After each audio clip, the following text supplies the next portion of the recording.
Halo guys, hari ini aku mau gambar Mbak Amanda Manopo, tapi fotonya ngeblur. Lah emang bisa? Lah kenapa enggak? Ya nggak bisa lah, ngawur aja. Maksudnya foto yang kualitasnya kurang bagus atau kurang detail. Oke, lanjut. So really you ain't gonna hit me back, yeah. Now it's all just you got me on blast, damn. You're over it, I've been done.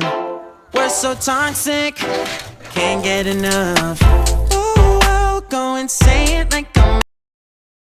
Karena fotonya Mbak Amanda ini bagus-bagus, nggak ada yang ngeblur, jadi ya seolah-olah aja lah ya. Misalnya ini foto hasil screenshot, terus di crop, terus dijadiin story WA, terus di screenshot lagi, terus dikirim lewat WA, terus di screenshot lagi, Terus dikirim lewat WA lagi, terus dijadiin story lagi, terus dikirim lewat WA lagi, terus di screenshot lagi, terus dikirim lewat WA lagi, terus dikirim lewat WA lagi, terus dikirim lewat WA lagi. 6.5 hours later. dan jadinya begini, pecah guys. Ini gimana gambarnya coba? Oke, kalau gitu kita langsung aja. Langkah pertama, kita bikin sketsanya dulu. Biar cepat dan pas, aku tracing aja pakai aplikasi tracing di... Mas, nama aplikasinya apa? Nah, yang digambar ya yang kelihatan aja. Misalnya posisi mata di sini, lubang hidung di sini, dikira-kira aja. Oke, lanjut. We can never be friends. We can never be friends. We can never be friends. Langkah kedua, nah karena detail wajahnya nggak kelihatan, kita gambar bentuk dasarnya dulu. Sama kayak bikin patung. Dimulai dari membuat bentuk kasarnya dulu, baru disempurnakan bentuknya, baru detailnya terakhir. Masih ingat ya, di video tutorial part 2, Berpikir 3D. nih tonton di sini kalau belum. Oke, lanjut. Should've known that we could. We can never be friends. I hear you just thought we could, but we can never be friends. We can never be friends. Langkah ketiga, kita perbaiki dan sempurnakan lagi bentuknya biar makin mirip dengan bentuk wajah Mbak Amanda Manopo. Ingat ya, wajah Mbak Amanda Manopo, jangan wajah orang lain. Maksudnya gini, kamu harus tahu bentuk bagian-bagian wajah orang yang kamu gambar. Misalnya Mbak Amanda ini punya hidung yang agak mancung dan ujungnya bulat. Terus bibirnya tebal, dagunya bulat, dan bagian-bagian lainnya kita juga harus tahu. Nah, jadi yang disamakan adalah bentuknya.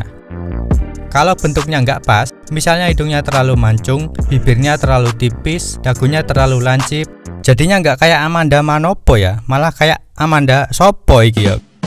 Nah, caranya biar tahu bentuk wajahnya itu gimana, kamu bisa lihat foto-foto lain dari angle yang beda-beda, dari samping, dari depan, dari bawah, atau kalau kamu mau gambar Mbak Amanda Manopo misalnya, kamu tonton tuh sinetron yang dibintanginya. Terus perhatiin bentuk wajah Mbak Amanda itu kayak gimana. Jadi kalau nonton sinetron itu sambil belajar anatomi wajah ya guys ya. Jangan cuma baper-baperan sambil nangis-nangis. Oke, lanjut.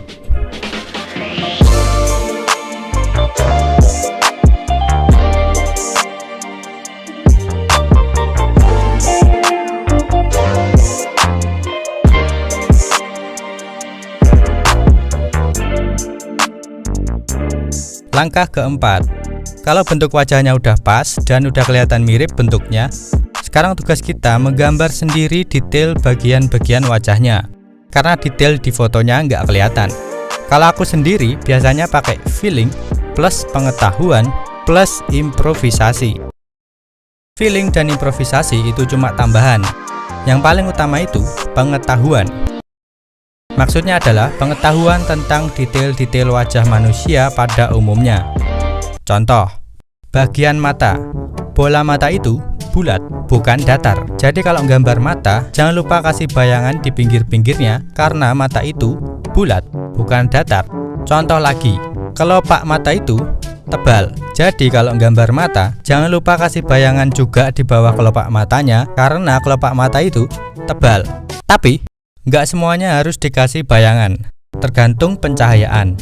Kalau backlight atau cahaya dari belakang berarti nggak ada bayangan di matanya. Contoh lagi, alis umumnya melengkung ke atas samping dan semakin ke ujung semakin melengkung ke samping. Tinggal disesuaikan sama bentuk alisnya. Contoh lagi, bulu mata itu melengkung ke depan atas. Bulu mata asli biasanya lebih pendek dan jarang. Kalau bulu mata palsu lebih panjang dan lebih kerap. Nah, di foto ini kelihatan. Kalau Mbak Amanda ini pakai make up, berarti pakai bulu mata palsu. Berarti bulu matanya lebih panjang dan lebih kerap. Contoh lagi, kantung mata itu tebal tipisnya tergantung ekspresi. Kalau tersenyum, kantung mata menebal. Kalau diam, kantung matanya menipis. Jadi, karena di foto ini Mbak Amanda diam, berarti kantung matanya tipis. Tapi, tergantung makeup juga. Biasanya ada makeup yang bisa menyamarkan kantung matanya biar nggak terlalu tebal. Contoh lagi, udah capek contoh-contoh terus. Pokoknya gitulah ya. Jadi guys, kamu sebagai seniman gambar, kalau aku kan bukan, juga harus belajar banyak banget hal, nggak cuma belajar ngarsir doang, tapi juga belajar anatomi, proporsi, ekspresi, pencahayaan, komposisi, belajar makeup. Nggak harus belajar makeup juga ding. Maksudnya belajar mengamati apa pengaruh make up terhadap bentuk wajah manusia dan belajar pengetahuan-pengetahuan umum lainnya yang bisa kita dapat dan pelajari dari lingkungan dan kehidupan sehari-hari kita. Asik. Karena semua itu bisa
Oke guys, gambar Mbak Amanda Manopo udah jadi dan beginilah hasilnya.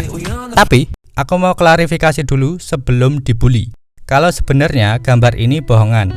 Aku gambar ini bukan dari foto blur kayak yang aku contohin di video ini, tapi pakai foto asli yang masih bagus.